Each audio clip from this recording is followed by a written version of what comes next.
देखो बच्चों, प्रीलिम्स को लेके काफी बच्चों के मन में डर बना हुआ है एंड वो डर जो है वो जायज भी है, क्योंकि यार ऑब्वियसली हमारा पहली बार प्रीलिम्स एग्जाम जब हम देते हैं तो हमें एक डर होता है, क्योंकि प्रीलिम्स एग्जाम को इक्विवेलेंट माना जाता है बोर्ड एग्जाम से। खासकर जो 10वीं का बच्चा होता है वो पहली बार जब प्रीलिम्स दे रहा होता है तो उसके मन में एक डर होता है कि यार मैं अगर प्रीलिम्स में फेल हो गया तो क्या मुझे बोर्ड में बैठने दिया जाएगा, क्या मैं बोर्ड एग्जाम के लिए एलिजिबल होऊंगा, क्या मैं बोर्ड में अगर बैठ भी जाता हूं तो क्या मैं बोर्ड एग्जाम को पास कर पाऊंगा, इधर मैं प्रीलिम्स एग्जाम ही नहीं पास कर पा रहा हूं तो क्या मैं बोर्ड एग्जाम पास कर पाऊंगा क्या। तो ऐसे कई सारे अनगिनत सवाल उन बच्चों के मन में चल रहे होंगे, ठीक है। तो उसी सवालों को जवाब के रूप में कन्वर्ट करके इस वीडियो के फॉर्म में मैं लेकर आया हूं और आज के इस वीडियो में हम बात करेंगे कि अगर समझ लो कि आपका प्रीलिम्स एग्जाम चल रहा है या फिर हो गया है और उस प्रीलिम्स एग्जाम में आपके बहुत कम मार्क्स हैं या फिर कोई बच्चा फेल भी हो गया है तो आपको क्या करना चाहिए, ठीक है। तो चलिए वीडियो की शुरुआत करते हैं। नमस्कार दोस्तों, मैं हूं राहुल जायसवाल एंड स्वागत है आप सभी का हमारे इस बेहतरीन से यूट्यूब चैनल JR टॉक्स में।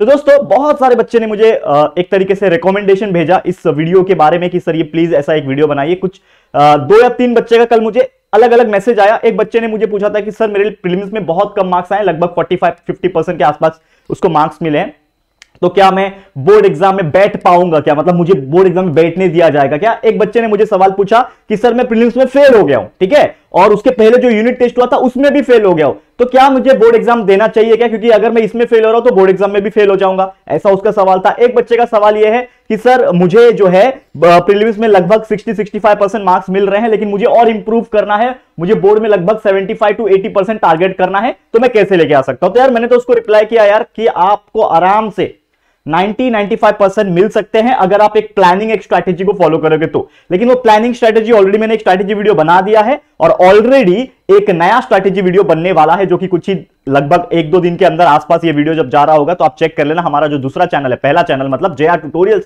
जो मेन चैनल है, उसके ऊपर मिल जाएगा। तो उसकी बात कभी और करेंगे, लेकिन आज हम बात करेंगे कि आपको क्या करना चाहिए अगर आप बाई चांस प्रीलिम्स में फेल हो गए हो या फिर कम मार्क्स आएंगे तो। देखो सबसे पहले अगर मैं बात करूं, प्रीलिम्स जो है ये अपने आप से पूछो कि आप क्यों फेल हुए, व्हाई फेल। आप अपने आप से पूछो कि क्यों फेल हुए, आपको कम मार्क्स मिले तो क्यों कम मार्क्स मिले। ये जब तक अपने आप से आप रीजन नहीं पूछोगे तब तक आपको अंदर से आंसर नहीं मिलेगा। मैं तो चलो बता दूंगा कि क्यों फेल हुए, क्यों कम मार्क्स मिले, तो लेकिन अपने आप से पूछो, आपको एक जवाब मिलेगा। बहुत सारे के मन में एक जवाब मिलेगा आपको कि यार मैंने जितना पढ़ना चाहिए था उतना नहीं पढ़ा, मैंने जितना अच्छे से स्ट्रैटेजी फॉलो करके, टाइम टेबल फॉलो करके, सबको अच्छे से कंसेप्ट क्लियर करके, वीडियोस देख के पूरा अच्छे से लर्न करना चाहिए था, वो मैंने नहीं किया। तो अगर आपके मन में ये सवाल आ रहा है तो जवाब भी जरूर आएगा। तो जवाब पहले तो अपने आप से पूछो कि क्यों हो रहा है ये। अगर मैंने फेल हुआ, जैसे फॉर एग्जांपल मैं कुछ भी काम करता हूं वो सक्सेस नहीं होता है, तो मैं अपने आप से पूछता हूं यार कि क्यों नहीं हो रहा है, what is the reason behind that. तो ये क्वेश्चन सेल्फ अपने आप को आप पूछो कि यार ये चीज जो मैं फेल कर रहा हूं या फिर मैं बहुत कम मार्क्स ला पाया यूनिट टेस्ट में, प्रीलिम्स में, तो ये क्यों हुआ मेरे साथ, ठीक है। तो जब आप पता कर लोगे तो ऑटोमेटिकली आपके दिमाग में ना एक केमिकल रिएक्शन होने लगेगा और ये चीज आपको संकेत देगा कि बेटा तेरे को ये पढ़ना चाहिए था तो तू नहीं पढ़ पाया, बेटा ये तेरे को कंसेप्ट समझना चाहिए था लेकिन तू नहीं कर पाया। और वही चीज आया एग्जाम में, वो लिख सकता था तू, लेकिन उसने जब पढ़ना चाहिए था उस दिन तो बैठ के आराम कर रहा था। तो ये सब चीजें हमारे माइंड में आती है, ठीक है। तो ये सवाल अपने आप से पूछो, एक जवाब जरूर से मिलेगा। अब वो बात हो गई। अब सेकंड पॉइंट मेरे लिए वो है कि आइडेंटिफाई द वीकर सब्जेक्ट। एक बार आपको जवाब मिल गया तो समझ लो कि आपके पास बहुत सारे सब्जेक्ट होते हैं। अगर आप एक 12वीं के स्टूडेंट हो तो PCM भी आपके पास सब्जेक्ट है। अगर आप एक 10वीं बोर्ड के स्टूडेंट हो तो आपके पास साइंस है, मैथ्स है, SST है, ये मेन सब्जेक्ट है। बाकी हिंदी, मराठी और इंग्लिश को मैं अभी फिलहाल में कंसीडर नहीं कर रहा हूं क्योंकि उसमें बहुत कम बच्चे फेल होते हैं, मतलब उसमें मैं बात नहीं करूंगा। यही मेन सब्जेक्ट में ज्यादातर बच्चे फेल होते हैं। तो अगर फॉर एग्जांपल कि आप एक 10th के स्टूडेंट हो तो आपके लिए क्या हो सकता है, या तो साइंस आपका वीकर सब्जेक्ट है, या तो मैथ्स है, या तो SST है, हिस्ट्री ज्योग्राफी जो भी है। तो अपने आप से पूछो, जब आपने यहां पे देखा तो अपने आप से पूछा रहेगा कि यार मैं क्यों फेल हुआ, मतलब कौन से सब्जेक्ट में फेल हुआ। तो सबसे पहले तो वो तो आइडेंटिफाई करना पड़ेगा ना बाबा कि आपका वीकर सब्जेक्ट क्या था। तो लेट्स सपोज कोई एक बच्चा है और वो मैथमेटिक्स में फेल हो गया, मतलब आपको मैथमेटिक्स में हार्ड वर्क करने की जरूरत है। समझ में आ रहा है मैं क्या बात कर रहा हूं, ये खुद ही आपको आइडेंटिफिकेशन होगा। मैं तो आपको बस एक रोड मैप बता रहा हूं कि करना क्या है, लेकिन करना आप ही को है। मैं यहां से बता सकता हूं, मोटिवेट कर सकता हूं, कुछ एनर्जी डाल सकता हूं आपके अंदर, लेकिन करना तो आप ही को है।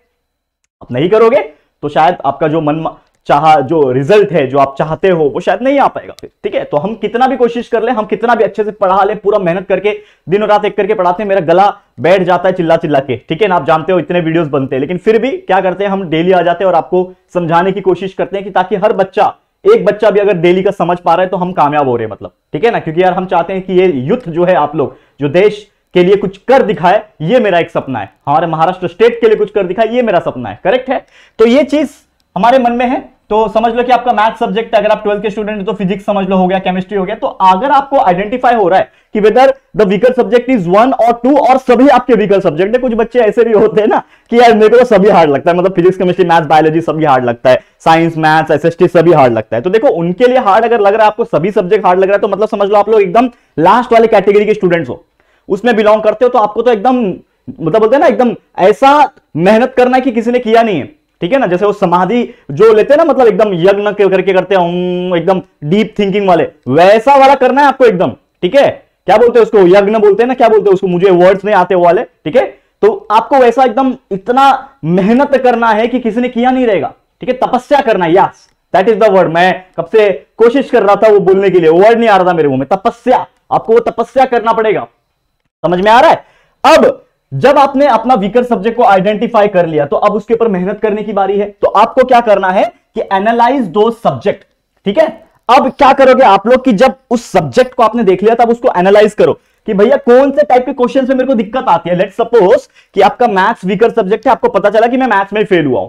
ठीक है? अब आपको पता चल गया कि मैथ्स आपका वीक सब्जेक्ट है, लेकिन मैथ्स में कौन सा चैप्टर आपका वीक है वो आइडेंटिफाई करना पड़ेगा। लेट्स सपोज आप 10वीं के स्टूडेंट्स हो, आपको कोऑर्डिनेट ज्योमेट्री हार्ड लगता है, आपको प्रोबेबिलिटी हार्ड लगता है। वैसे प्रोबेबिलिटी बहुत इजी है, कोऑर्डिनेट ज्योमेट्री भी बहुत इजी है। लेट्स सपोज पाइथागोरस थ्योरम है, वो हार्ड लगता है।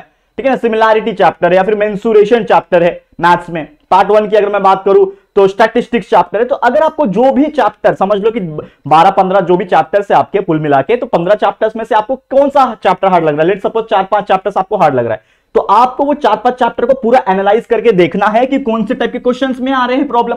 जैसे स्टैटिस्टिक्स है तो आपको स्टेप डेविएशन में आ रहा है, मीन में आ रहा है, एवरेज में आ रहा है, किस में आ रहा है। प्रोबेबिलिटी अगर बात करूं तो कौन सा वाला प्रोबेबिलिटी, डाइस वाला प्रोबेबिलिटी कि कार्ड्स वाला प्रोबेबिलिटी, किस में प्रॉब्लम आ रहा है, मतलब कौन सा चीज आपको नहीं समझा है। और जो चीज नहीं समझेगा उसका आप कॉन्सेप्ट देख सकते हो जाके वीडियोस के फॉर्म में, या फिर कहीं से भी आप देख सकते हो, नोट्स से देख सकते हो, टेक्स्ट बुक से देख सकते हो।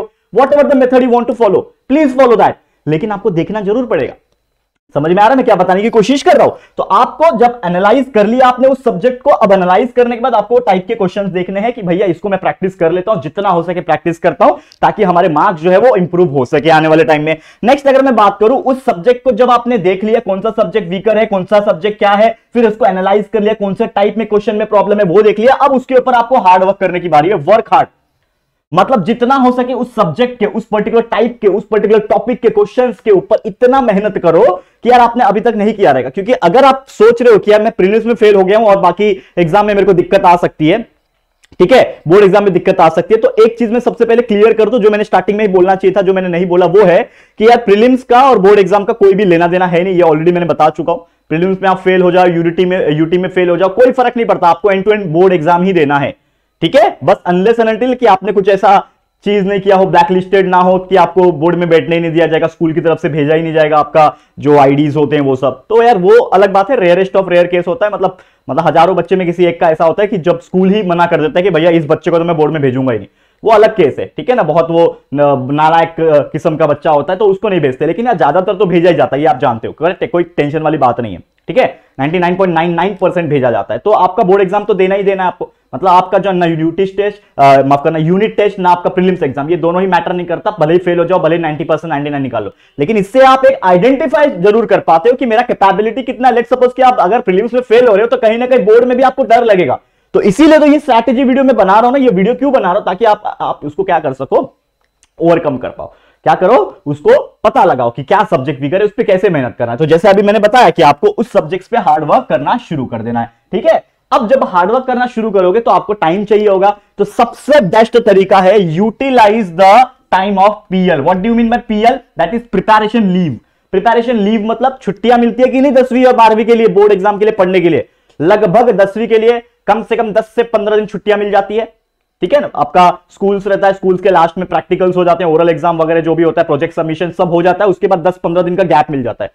उसमें आपको घर पे रहना है और घर पे बैठ के पढ़ाई करना है। बीच बीच में शायद आपको स्कूल बुलाया जाता है किसी फॉर्म को साइन करने के लिए, या फिर हो सकता है कोई प्रैक्टिकल ओरल हो, लेकिन आपको घर पे बैठ के पढ़ाई करने का जो फ्रीडम है वो मिल जाता है। सेम 12वीं के लिए भी वैसे ही होता है, लगभग 10-12 दिन तो इजीली मिल जाता है। तो वो जो भी टाइम है, लेट्स सपोज कि आपके पास मिनिमम बात कर रहा हूं 10 दिन टाइम है, तो वो 10 दिन कंप्लीट घर पे, आप ना उसमें कहीं जा रहे हो, आप स्कूल जा रहे हो ना, कि शायद मुझे लगता है कि ट्यूशन में जाने की जरूरत नहीं होती है वो लास्ट टाइम में, ठीक है। आप सिर्फ घर पे रहो। अगर आप वीडियोस देखना पसंद करते हो तो जो सॉल्यूशंस आपको बाहर जाके मिलेगा वो आपको ऑनलाइन मिल जाएगा, कहीं से भी आप पढ़ सकते हो। तो वो 10 दिन का इतना बेहतरीन तरीके से फायदा उठाओ। ये 10 दिन में अगर आप समझ लो, मान लो कि 12 घंटा भी पढ़ लेते हो, देखो ये बहुत ज्यादा बोल रहा हूं 12 घंटा पढ़ना, 12 घंटा पढ़ने इसलिए बोल रहा हूं क्योंकि आपने साल भर कुछ अगर उखाड़ा नहीं है तो ये 12 दिन में ही उखाड़ना पड़ेगा, तो 12 घंटा में मिनिमम बोल रहा हूं।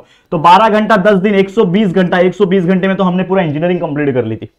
120 घंटे हम लोग को मिलते थे, हमें पूरा इंजीनियरिंग का 5-5 6-6 सब्जेक्ट, इतनी मोटी मोटी बुक पूरा चाट लेते थे। चाटना मतलब क्या है हमारे लैंग्वेज में, इंजीनियर लोग क्या बोलते हैं, चाट लिया मतलब पढ़ के खत्म कर दिया। ऐसा आपको बनना है, ठीक है, लास्ट में पढ़ना है। लेकिन मैं ऐसा नहीं बोल रहा हूं कि सभी को लास्ट में पढ़ना है। मैं किसकी बात कर रहा हूं, जिनके रिजल्ट खराब है प्रीलिम्स में, तो प्रीलिम्स के बाद बोर्ड के लिए कितना समय है, इतना सा समय है, तो उतने सा समय में जो उखाड़ना है आपको, समझ में आ रहा है। अब लास्ट मेरे तरफ से टिप्स ये है, जस्ट गिव योर बेस्ट, आपको जितना हो सके बेस्ट देना, क्योंकि ये वक्त लौट के नहीं आएगा, अब समय आ गया है अंडरग्राउंड होने का, समझ में आ रहा है। तो सेम वही डायलॉग, तो बस इतना ही बोलना चाहूंगा। तो जरूर से इसको देख लेना, फॉलो कर लेना, और अगर आप फेल हो गए हो या फिर प्रीलिम्स में या फिर यूनिट टेस्ट में, तो यार ये चीज फॉलो करके देखो, डेफिनेटली आपके मार्क्स इंप्रूव होंगे और आपके बोर्ड एग्जाम में अच्छे से अच्छे मार्क्स आप निकाल सकते हो, ठीक है।